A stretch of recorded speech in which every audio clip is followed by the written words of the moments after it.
Let's. I can see Mr. Afolabi Imoukhuede already.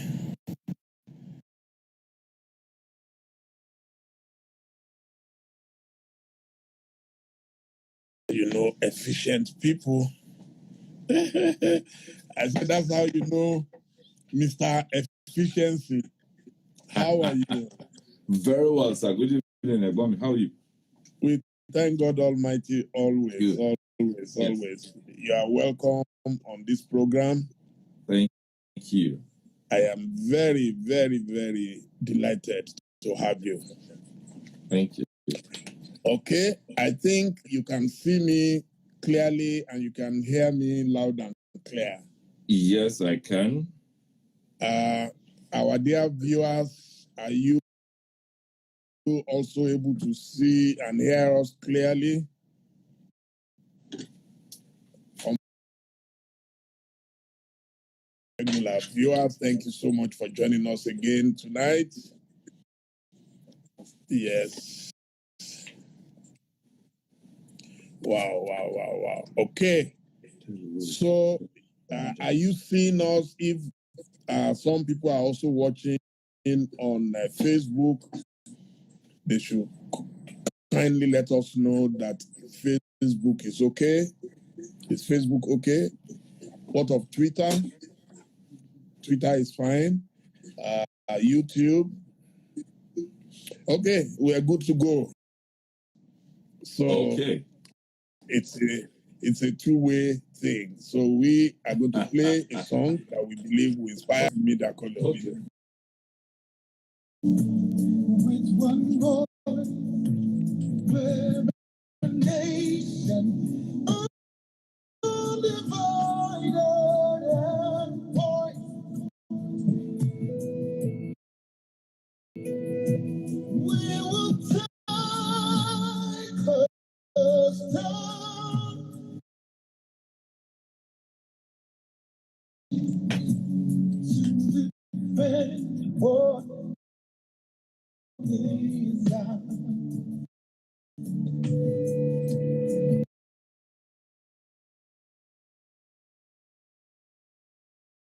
One heart for one cause, where the time to rebuild and restore. We're free, rebels. No sound? Is that true? That there's no sound? Can you hear me? I can hear. I can hear. Why is someone saying no sound?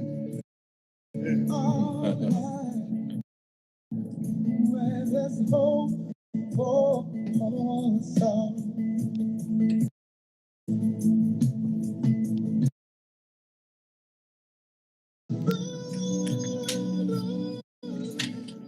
Yes. I have the honor and privilege and excitement of welcoming these gentle giants.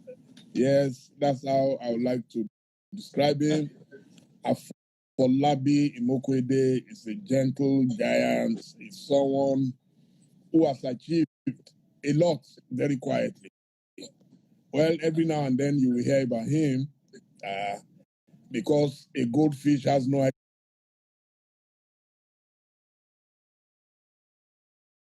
Thank you very much, Bob D.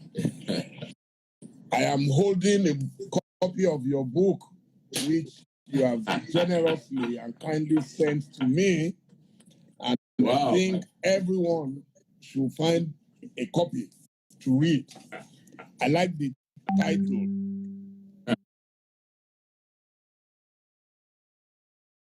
Pragmatism to government idealism and the end power success story. Wow. And then I went behind and it's very short and sharp. I like the quote from Proverbs chapter 22, verse 29.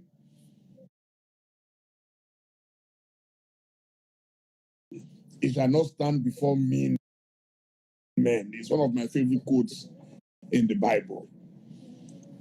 Quoting the verse on diligence, senior special assistant to the president on job creation, Afolabi designed his own academy, Skill Up, where he trained young Nigerians in technical and vocational education to fill a lacuna of skilled artisanship in Nigeria. It was his passion and dedication to creation of employment opportunities that led him to government, where he became the inaugural officer in charge of the End Power component of the President Momodu Buhari's National Social Investment Program, NSIP. In the pages of Never an Afterthought, Imoukhuede narrates his journey on the path of destiny and explains the reasons for the creation of the End Power program, its initial hiccups, and enduring successes. It shows that the transparency and efficiency of End Power's operations can shine. Talking about all this later in the program. I hope you have all the time in the world. Because this is one subject that interests me. The private government partnership, how it works, how it fails, the challenges, and of course, the opportunities and the triumphs. Yes. I like when people are detailed. Don't forget, I'm a writer. I'm a man of letters, so I love details. Thank you. Okay. Thank you very much, my bon Bob D. Thank you very much for this privilege to all our listeners that are watching me tonight. My name is Afolabi Imoukhuede. There is a middle name Sokwehi. For many who wonder what part of this country is this man? Is he a Yoruba Edo or Yoruba man? So my father, the late Joseph and Ifoge Imoukhuede, hailed from Sabongida in Edo North, what do you call it? North Senatorial District in Onwa in Edo State. And my mother, now late, unfortunately,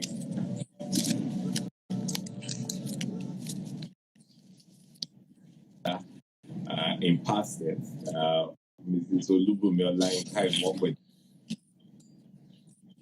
So she hails from I think your internet, just a minute.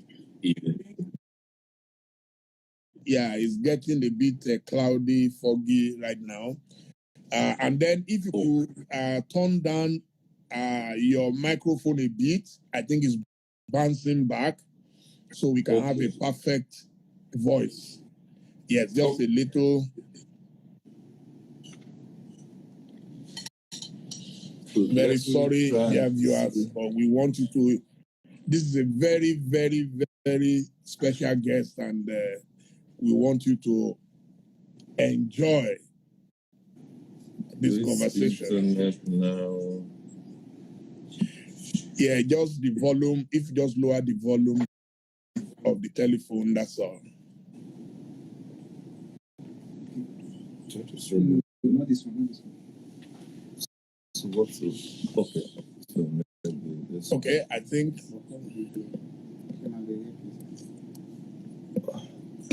Okay, can you hear me now? Yes, I can hear you now. Thank you. Okay. Yeah, and then the picture quality looks better as well. I hope it stays like my background and how precisely I am. My parents, one from Edo State, one from Ogun State, and then Joseph Imoukhuede from Edo State. My mother, Olubumi Imoukhuede Ni Olushoga from Ijebu-Odo Ogbolu, Ogun State.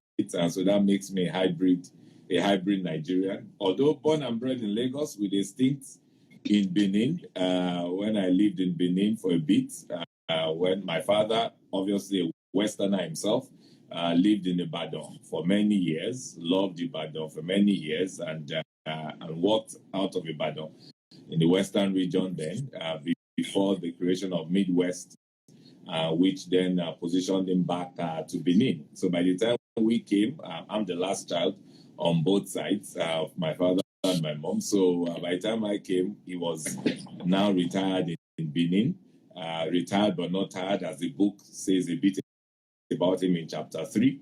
But nevertheless, my early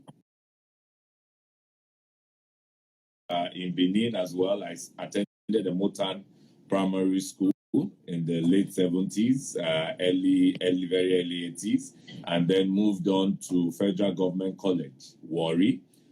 Again, as I listened and what Pastor Itwa speak about King's College, my father is a product of King's College, graduated in 1938, and so naturally, I was also to go to King's College. I said a bit about it in the book anyways, but as Providence would have it, I didn't get in the first year, and second year they invited me. So I got in on merit list at Federal Government College, Warri, and by second year when they invited me to join King's College again, I said, well, I'm not about to go become a new student in another school. So I stayed on Federal Government College, Warri, with great friends and, of course, a lot of great alma mater as well.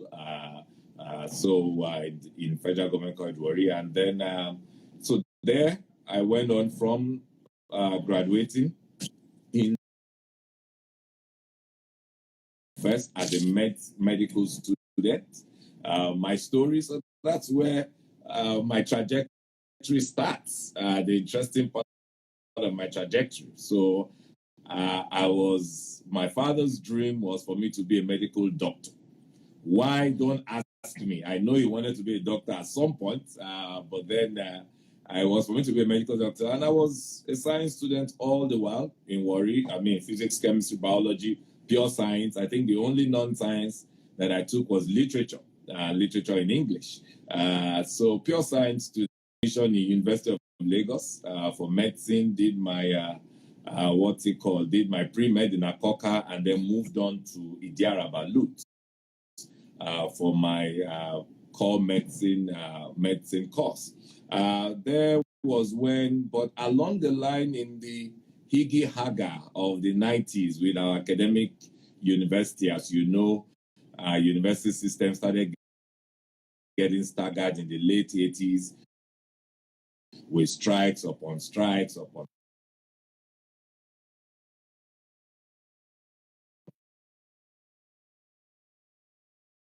was as an entrepreneur. I discovered who I was as an entrepreneur, and that's how the race for medicine versus entrepreneurship started.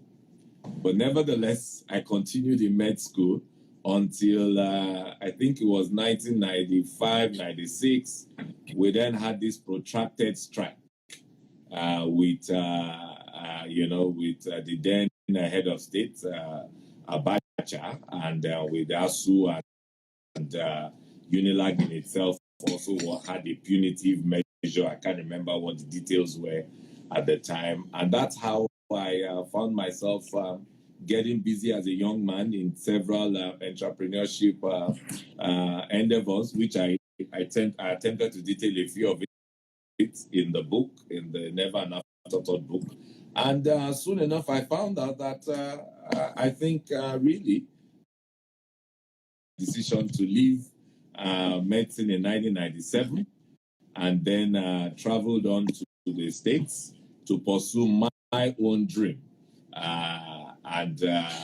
So that's first and foremost. I think I also tried to document in that book a bit of the tension in the family at the time.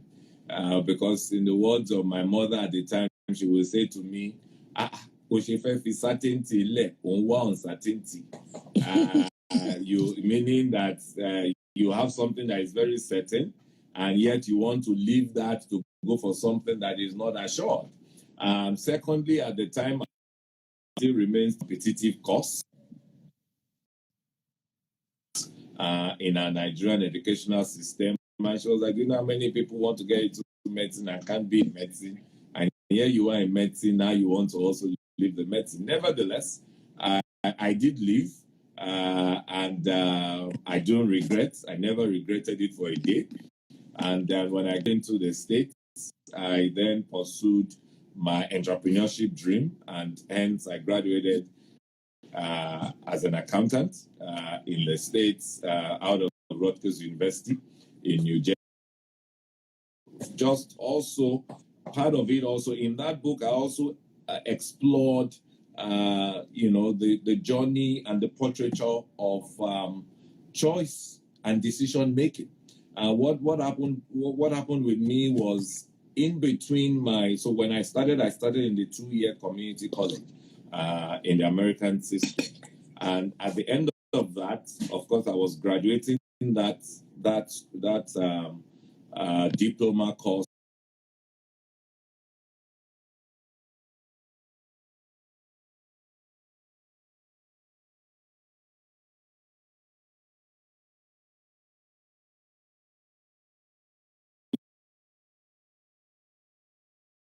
Gain admission to them. And so I tell a story.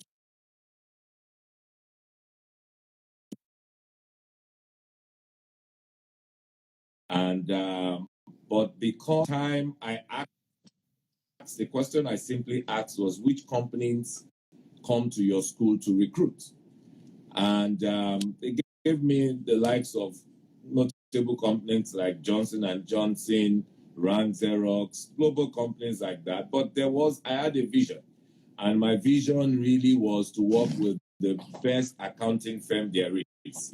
And at that time, we used to call them the top 5 accounting firm, which later became top 4. KPMG, PricewaterhouseCoopers, Ernst & Young, Deloitte and Touche, and then Arthur Andersen, which fell off along the line to become top 4. So as more companies were mentioned,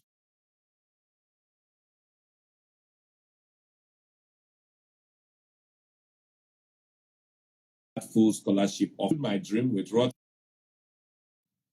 University, who did not offer me a full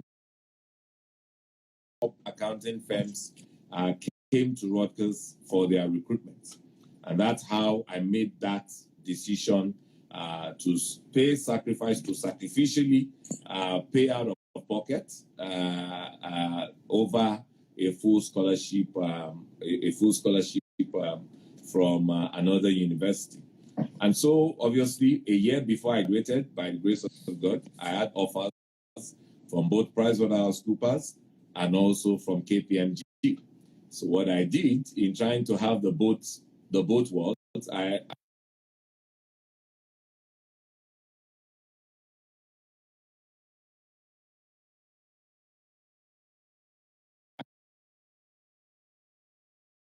trajectory for me in my I moved from medicine to business. Wow. Now, can you hear me? Yeah, I can hear you now. Yes.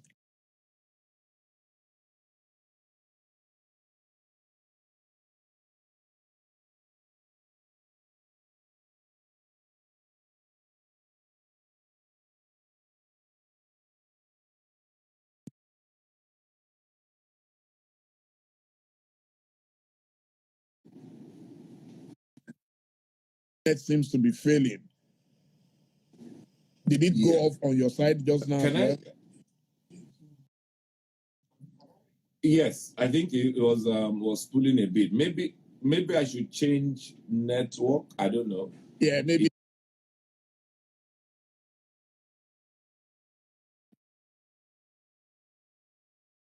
Network. Again, just no, it's not a phone. I think it's a network. Wow. Yeah, it's the network. Yeah, so maybe we need to change our network.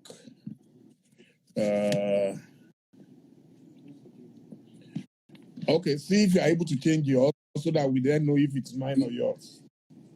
Okay, let me try and change mine. If you just permit me a minute here. Thank you.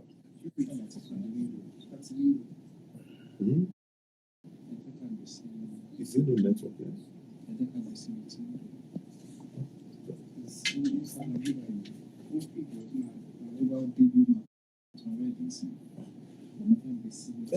it there now. Just put it wherever it is. The Oluwo of your land is online this evening. Good evening, sir. Good evening. B. Bash. Madam Biola Basharon, good to see you. Yes, sir. How are you? So good to see you. Wow. Senator Ted, this is power packed this evening. Power packed. Let's see if Afolabi we now sorry is here now. Good.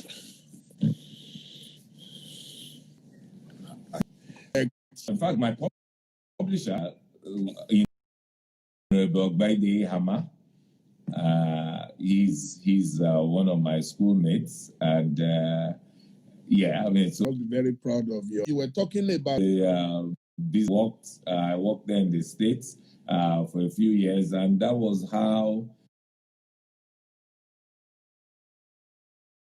and of course, several reforms were big issues. It would always be so along. So, but what facilitated my coming back home was actually in 2001. I remember at that time, I have a big sister, Dr. Mary Agboli. She's a World Bank consultant. At the time, she had come back home to work with the Nigerian Economic Summit Group. And as you know, the NESG hosts the annual going back to Nigeria, because we're in the States together at the time. She said, I think I have an offer for you. I think you should attend the NESG summit for that year, which was October 2001. And I believe if you attend that summit, it would help answer your questions whether you should make this journey or not. If you should make that year, I was still with KPMG, my employers at the time, so I took a short leave to travel down to Nigeria, and I attended that summit in Abuja. Now, that summit, I think for me, confirmed a whole lot of things. It confirmed for me that yes, the military rule. It confirmed for me that we had sound economic advisors. But I remember in particular one of the breakout sessions I attended, which was discussing the privatization. And in that room at that time, Malam Nasir Rufai, now governor of Kaduna, he was the director general, managing country partner for KPMG Nigeria. He was in that room at Tedo Peterson, and a few great Nigerians. I got the conviction that I needed, that once I got back to the States, I could start preparing my exit down to Nigeria.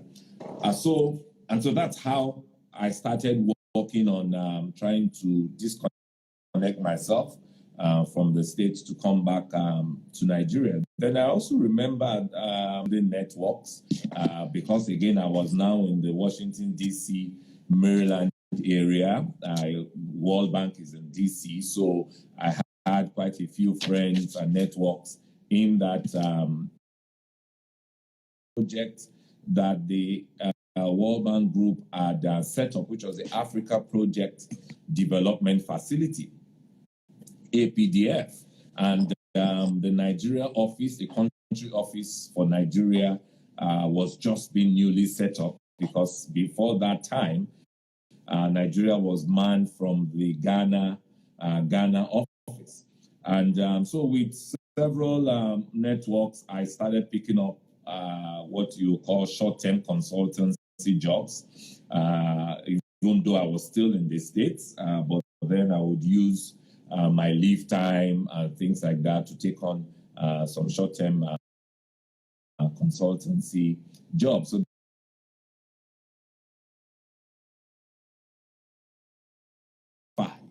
and it was in 2005. Now, part of the reasons that 19 now has taught us in Nigeria now is changing our culture, teaching us about remote working and teaching us about how to work digitally. But with the training from the States, that was part of our culture already as far back then.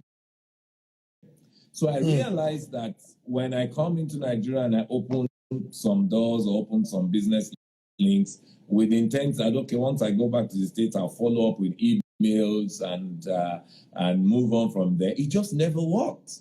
It just never worked because you would send an email. I mean, back then, 2003, 2004, you send an email to whether it's a public official or even so many private of link self dialing before you can get internet dial-up and things like that. So I just realized that when I come, set up, maybe you open some network links and you're trying to chase up 6 weeks, 6 months down the line, when you come back, you're starting all over again.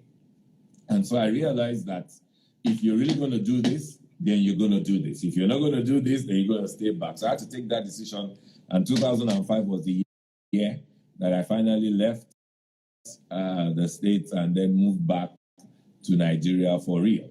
And at the time, in 2001, just after the NASG summit, like I said, I took my decision that, okay, Nigeria was going to be it, but I needed to plan my exit. One of the things I did then was to register a Nigerian company. And so myself and a few friends at the time registered our company, a private company known as MCS Consulting.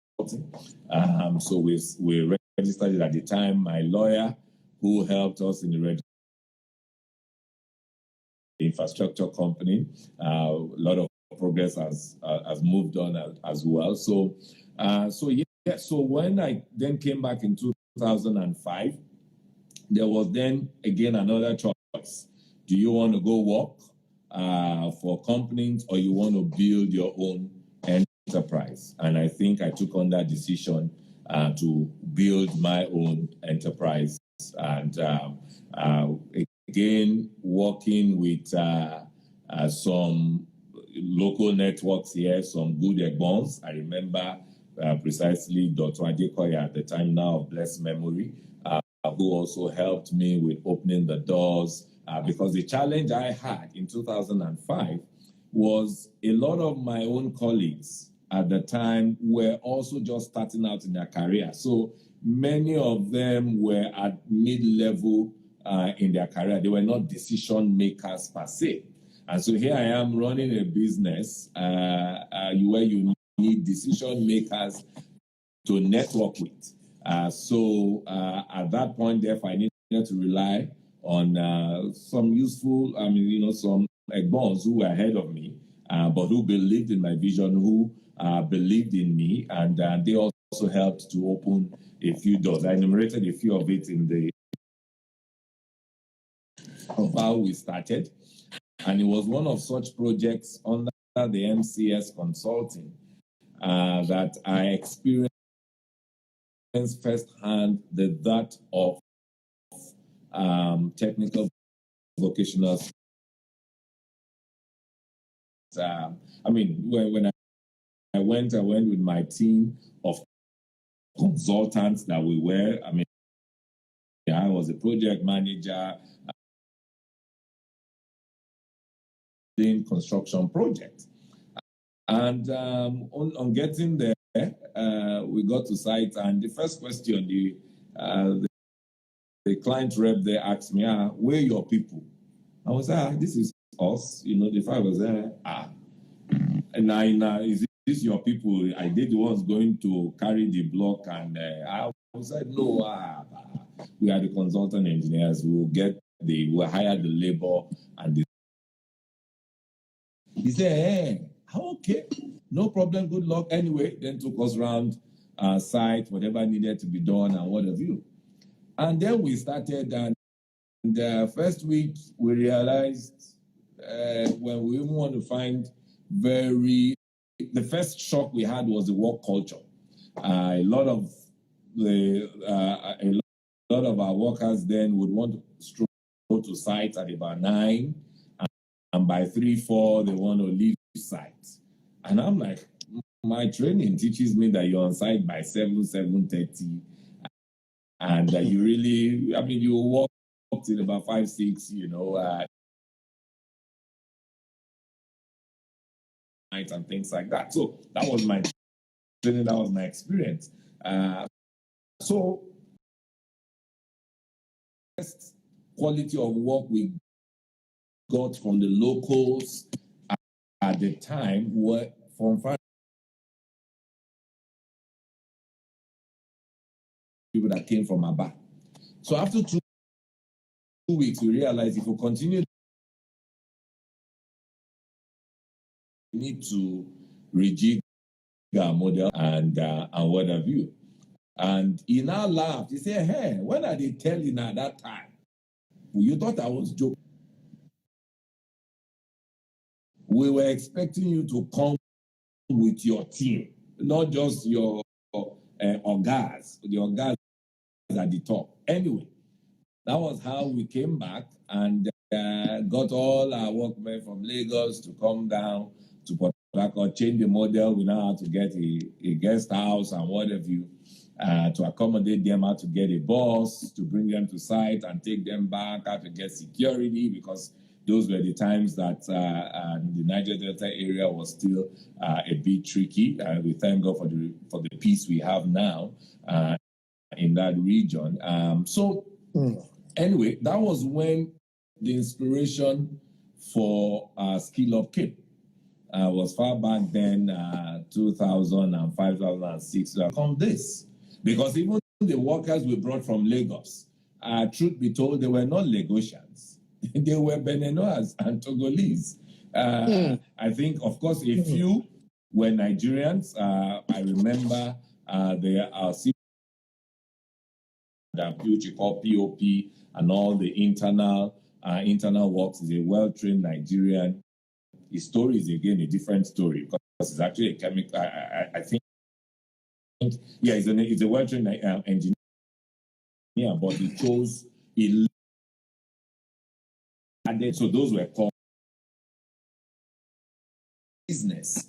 Realized that if you wanted to have reliability and decency of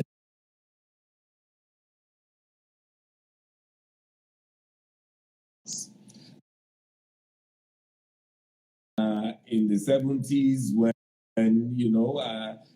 my older uncles, when we were building their homes, we never had a case of, and that's what led me into the fora of the research work and the passion to reviving the technical vocational education, which 4 years after this whole discovery was, because like I said, it was a personal first-hand discovery. So 4 years after this discovery, after a lot of desk research, after a lot of study and interactions across board, we came up with the Skill Up model, which I also discussed in entirety. I discussed in detail earlier.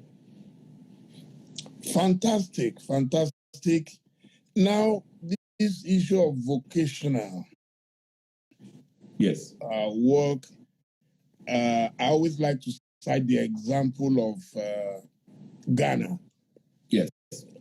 What they've done, especially under the government of President John Dramani Mahama, was to upgrade a lot of their technical schools, even to university level, because sometimes you have a lot of very brilliant, skilled guys who won the big title, the big degrees. But, in Nigeria, when you say someone went to Polytechnic, to how to bring it up to date, how do you upgrade vocational work in Nigeria? And I remember that I'm sure there are even still quite a lot of YouTube videos or recordings of me discussing this topic around ourselves. And I like to say that the society at large, by that society, I mean government, I mean parents, I mean every one of us in the society.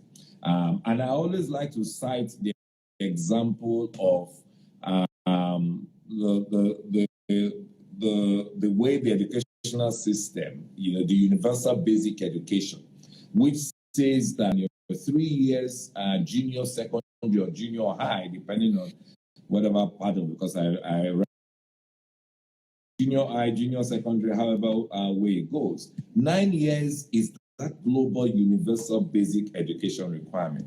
Now, there's the reason, and that it includes creative, it includes technology. Now, everything, it's all encompassing, such that, and that was what you remember in our history with our late Professor Babs Fafunwa. The only challenge was, I also know that the federal government at the time also invested in a lot of the technical worry at the time. But the reality is, what has happened to us is this stigma that if you do not go to university, you are a nobody or you are a second-class citizen. That's what has happened to us. So let's go into university. Just that course in university, take your degree, now let's go into photography school, learning. For us as a people, we've got to come back to that point. And this is the reason why our educational system is challenged. This is the reason why our university system is challenged. This is the reason to what really and how really we should position our universities. I believe, first and in part of the educational reforms that started some few years ago, maybe about 7, 8 years ago, even with the National Board for Term Framework, where we went to a technical college and graduated, you are measured on a certain level of proficiency. If you went to SSAs right now, for that young guy, and I had a whole lot of them in the skill-up intervention, for that young guy who is desirous, he takes the course and finishes, and perhaps even sits for a city and guilds. If in 1, 2, 3, 4, 5, 7 years down the line, he wants to continue his education, what usually happens in UK is they would evaluate your learning and then recommend where you should start from, maybe from year 3 or year 4 or a polytechnic or whatever. But here in Nigeria, yes or not. So these are the reasons why we have all these anomalies, and this is what is proliferating this stigma. And that is what is also now challenging our university systems, that you have this overpopulation. Meanwhile, we should be which it's non-existent in a lot of our institutions. With the proper guidance and counseling in your senior secondary, you should be able to find your pathways, and whichever pathway you go, there should be no dead end. It should be able to launch you and move you forward. So that really is the problem in Nigeria and in a couple of other African countries. You mentioned Ghana, it was the same problem in Ghana. But part of what we all needed to do first and foremost was to realign even the curriculum for our technical colleges. And this is something I worked with a lot. I opened the board for technical at the time, MBT, facing with all is underpinning the training. It's relevant to the industry. The town must meet the gap. Otherwise, people would go to the Yabatech of this world or any of these institutions. They will graduate and the companies will say, I cannot hire you because you are not fit for purpose. So for you not to have that output, you must correct the process together. And that's why in the book, in this Never an Afterthought book, I espoused the two is the industry. And I always say that the longest finger is the industry. The industry is the one to drive the reform, because the industry are the ones invest that know the required skills. The industry must drive, define the competencies that they require across each of the levels, level 1 to level 7, and follow industry.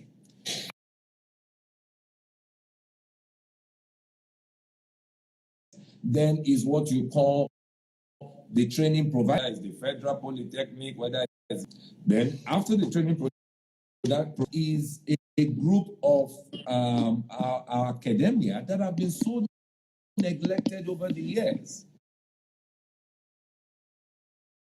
for technical instructors. That program has been abandoned for quite a bit. And you find, therefore, that the instructors, a lot of instructors who are even in technical colleges now are self-taught. They taught themselves. Now, a lot of them, as they are retiring over the years, you are going to keep finding that you have.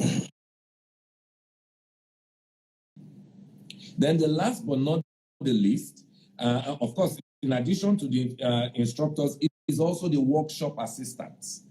Because what you find as well in a lot of our technical colleges is that they go there and they are just as theoretic and practical. Because the workshop assistants are the ones that are supposed to supervise and guide the practical application of knowledge in the workshops. The last of the five fingers is the trainee himself. The trainee themselves must be encouraged. And in Nigeria now, and maybe some other African countries, we don't even have an economy in itself is not growing as fast as our population expansion and population growth. So how are we going to come out of this conundrum? We have to do what you then find now that even those who have gone into this line, the entrepreneurs, and in every family home that is putting money on the table, even for his graduate brother or sister who is unemployed. So therefore, you find that there's already enough motivation for you to find trainees, because they are motivated so long as they know that when I finish this program, I can meet the needs of the industry, and beyond that, I would also be able to work for myself, set myself up. That's the story in a nutshell of Empower. In terms for which about over 50,000 young people have been trained. Now, this is very different from the graduate program where we had the 500,000 in the program. But that's basically the challenge. It's something that it requires a handshake between the public and the private sector along these five fingers stakeholders that I've mentioned. We have a lot of the unemployed in Nigeria. Yeah. But the problem is the unemployable. Yes. So how do you reconcile that? Yes, people say we don't have jobs, but no, it's really, we say no and all that. So you therefore find, sir, that again is a multi-pronged approach. The first thing first is there needs to be a mindset change. And that's the reason why even before coming into government, even with the skill-up model, as I explained in the book, we immediately took on the notion of ambassadors. So among our successful trainees, we raised them to the level of ambassadors, and obviously part of why they are successful is the fact that they are dutifully employed with their skills. I Sheila in the book, who basically and came into our skill up program for City and Guilds, and from there off he went across being sought after. We have many of them as well. Okweyemi Ayinigba, who is with one of the, I think is with Crohn's, one of these multi-service skilled companies, a multinational. So there are quite a couple of them. So the first thing is to raise the inherent success story. If you go to a technical college, you are no fit, you are no fit for purpose, or you are a second-class citizen. So that's one. So there's the society down on you, but now the footballer is the king now. I mean, so that's what it is with skills. That's one about society. But then you then find that we must also urgently address our educational challenge, which I know that there are progress being made with educational reforms to upscale and upgrade our quality of that's the root cause time to have baked or unemployable. However, because right now the problem has existed for upwards of 20 plus years, I always posit that our decline in education started from about the late 80s. That's when the moment we started having strikes and all of these issues, and then this issue of funding for universities and what have you. So that's when the decline started. Now, when you therefore say that, because we admit that there's a decline, these employability challenges, because now, yes, the person is out of school, but you must now personally develop yourself, and that's the type of model that we tried out to say Empower program. In as much as I know that there was a strong campaign promise of candidate Buhari, President Buhari at the time in 2015, a strategy work that was done by Dele Global Development Advisors, sponsored and powered by DFID and Ford Foundation at the time. And what we found in as a cross-cutting challenge across the multi-sectors that we did focus groups for was this issue of skills and this issue of employability. And so we asked them to define what tend to address our graduates more. You see that it was technology-driven, and each graduate also had a tablet, in their hands, because we needed to raise challenges that the industry, the various industries had mentioned to us. The second thing also was the fact that the other employability skills you often hear are things around writing skills. You will know that as a journalist, a top veteran journalist that you are, and perhaps the challenges you will find in people just being able to write properly. So writing skills is that the industries told us were the challenges of a lot of our Nigerian graduates who we consider unemployable. And so with that program, of course, the next thing then is how do you set up remedial courses, right? But then you also then realize that these are courses that you have the right connect to, who may not know about how we designed the program, how we implemented the program, and who may also not have gotten a copy of my book where I explained a lot of it. That's the whole essence of how we got to put tablets in the hands of a lot of our Nigerian youths. Batch 2 are still not, they don't have their tablets yet as we speak today. But that's the essence, because then you are basically passing on that challenge of personal development back to each channel. A lot of our, and so we found out that also in that tablet we had preloaded that tablet with a lot of useful materials that deals with a lot of that deals with all of these topics that I've mentioned. Such that we also found success stories. I would recommend chapter 12, as you found the program in less than 2 years, as we did, and if well implemented as so that's the way to address the issue, but we must address it at scale, and obviously. I must say this very publicly. You mentioned it, I already wrote it down, but it's like you were reading my mind. The frustration, I'm sure the editor of Ovation International, Mike Young, is watching us at this moment. Right now, we are looking sure that we can get a first-class graduate who can meet the standard required by us. Confident, presentable. We have 10,000 applications and you will not find one. It's extremely frustrating.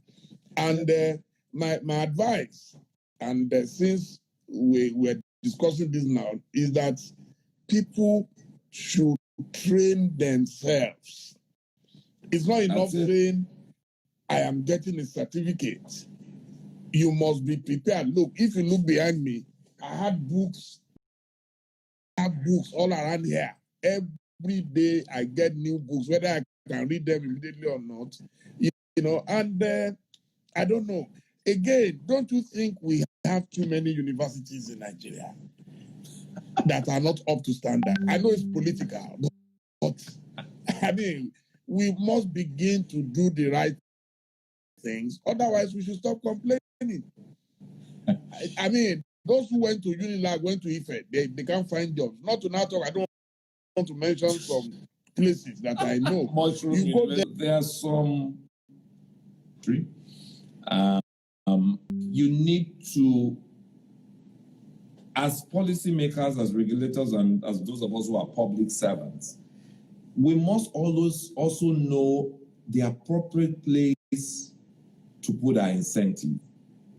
Because as a virtue of that, the problem, I think, and just as with many of the type of a handout, always breeds, I think is going to give you which you will competitive. If that is the answer, will be country, and even politics, a type of allocation. But once you start asking yourself, to what do I want to be renowned for? You then find that whatever it is, you will to become strong in that to the point that you are so strong enough to attract competitive resources. And I think government subvention should be one of such competitive resources. Of course, the next question, the populists will say, will go up and what have you. Well, the question we should first ask is, okay, the cost of university is what it is now, right? Affordable in some terms. Very resourceful and had an admission room and board. They came investment and the researchers and all those where they get their grants and funding from. Universities go autonomous and they become good at it. And so you then find, because that then forces us to again go rejig our educational system, like I said, where there is no dead end. The universities I went to, average American citizen that is able to afford aid, and scholarship, we are just as competitive, just the same way I was competitive. They too must be competitive. So nobody is giving that school handout, no. But development will only come in the evening because they have to go to work in the morning. Because I was fully and also they may not be able to take more than 9 credits, which is 3 classes or maximum 4 classes. But you will self-pace yourself. So that's what it is. So this, I know, sir, you will know from over, and how do I know that? It's just from JAMB number. Upwards of 1.4 million applicants of JAMB every year. That's how it was not designed, but JAMB became profitable from the volume of plots. Even if everybody would make university federal, so in through that funnel. So when we try to deceive ourselves to say that if you do this to make education not, it will make education unaffordable and all that. I don't subscribe. Education that is required, that is universal, that everybody must have, and which is why it is free. Most times at all of that level, free basic education is your 9 years. Post-secondary, anything after that, it's really up to you to build. Difficult. That may be difficult in a country like Nigeria because of the level of mass poverty, and education then becomes too competitive, like a model. But the government school face is that the top universities, Cambridge, Oxford, and the rest of them have a quota to government schools. Yeah. Otherwise, the mark must be standardized. Speaking as an independent person, that one of the things that killed our education is the fact that we refuse to standardize our education. There is nowhere in the world. It's either you pass or you fail. Or you fail, yeah. So education is not, there is no emotion to your exam. By the philosopher Bertrand Russell. Yes. It's titled In Praise of Idleness. Now, in praise of is too many. If instead of having 1 million people do all the work, increase to 2 million people by reducing the number of hours. One theory in that book is that, and then, do you think this can ever happen in Nigeria? So if you, one of it is the economy, I actually think, which also then allows, and so I also, in fact, I don't even understand why our economy, and even if now we wanted to do it a 4 or a 6 hour, however, in terms of reduced hours of work should be minimum economy or look into, we really need to open up the economy. I know that security is part of the reason what hampers that, but you know, it's really something that we need to look at.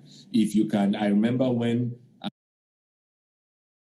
head on in a very that happened VI against fight, and so that way you will helps in terms of our, you know, the so that's a capital. They could become a liability. All finger level of the level for to do is from away from a statist approach to a more market-driven, you know, framework and state and federal government. Government is always the yes, they employ quite a lot of people, no doubt. We are soft landing for the very you know, the value chains through database acquisitions. So you have the 500,000 bottom of the ladder of climbing out of poverty now, but you must still you know, you still must get to specific value chain.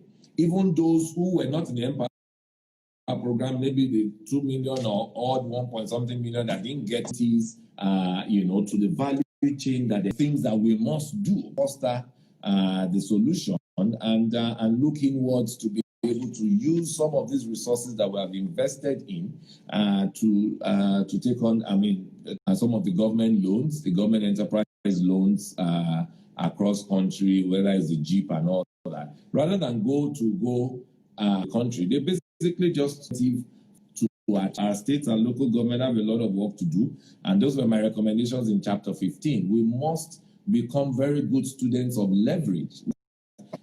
Everyone is working inside, all working across cities. Population growth is not being checked. When you 1, 2, 3 pieces, we have cultural and religious trying to even. It's going to be very, you know, again, much more. What we took some case studies. Also, a way where resources to other countries, to the point that also when you look at inflows from Western Union, it's also a significant. I just of unemployment. Our population growth is a challenge, but that we allow the planning out. So at the end of the day, and it's good we're having this conversation. The reason I brought it up is so that sometimes, not that we have done the best, don't get me wrong, there's a whole lot more we can do within whatever it is that we have. But community, same society that we get, and it's not given that everybody will become very critical. Our governance at local government level becomes very critical. You and I know what is our local government today. You go into a local government secretariat, you can hardly find one computer. Even if you find a computer, it's probably got. So, community-based. A lot of the views, you also can have a fee. It's a federating entity recognized, therefore. A problem, it's not just one data science. Bona fide Nigerian citizen like I am is from one community called Lagos Island Campus, which is my own community. We of Sabongida Ora, the context of federal. That's why encourage. So if but those who are not ready, and what is utilized, some people might collect, and then is an incentive to marry more wives. Yes. So let me pages in the book. They never know. I think it, agree with you first. You and the business around. Yes, of course, it's happening. But I saw money. They put money on table, cash on table, like this, as if you are. Beings got their money with my samples of what is able to work. Now, what did we do? BVN was number one, the Sync mobile money agent will go to the community, you will pay those women, their money. So you expend the 100,000 to those women in their is not of that. So even with that, because it's a community-based effort, and that's how we dealt with even the poorest of the poor, ATM. So that's how we dealt with that program. And but yes, I know in the not just 20,000. So, what would you suggest based on your experience on how to make sure we can spread the joy? Is it because of poverty? But then, yeah. So reference and summarize the work we did on foundations, and we hardly build on foundations. Johnny Thorstein to ensure that to really research and build on.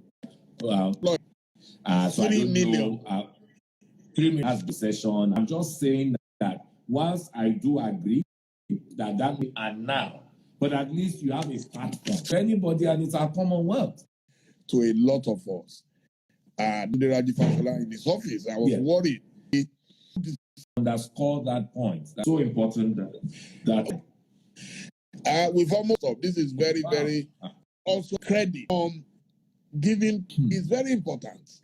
A young friend of mine, Goke Dokun, invited us to the entrepreneur series on television, whereby people come with their proposals. Do you think entrepreneurs you can? Let me say that we've hit it on the head. It is whether it is always going to be seed capital. So whilst I do give credit, managed by Bank of Industry, and the simple reason of access to credit, no access to credit, it was when we approached that we realized that there was still quite a whole lot of people that were excluded. That was one main credit sustainability plan to deal with. Housing construction is also one address under that for several years. I don't know how credible those statistics are. But the question really is, we do not have, and I've gone to several fora, I've been invited to speak on several fora and real estate forum year upon year, and I keep asking the stakeholders, what for tilers, painters and the like, So we train for that industry. Now, for them to be engaged, there must be housing construction going on for them. We always with the supply. You change private sector, but you must begin to think the of our professionals who know better than I to help us to answer these questions. Okay, maybe if time went so quickly. Yes. Now, I have a personal theory of mine. And would expect a president individually now, but to ask himself, is it an exclusive towards a more perfect union? To a more perfect union, you always measure yourself by these two common phrases. Enables us to follow after your definition of leadership. Management playing zero sum, but playing a win-win, because the question is, we have to ask ourselves, who is we the people? People, as he said, myself included, more perfect union perhaps,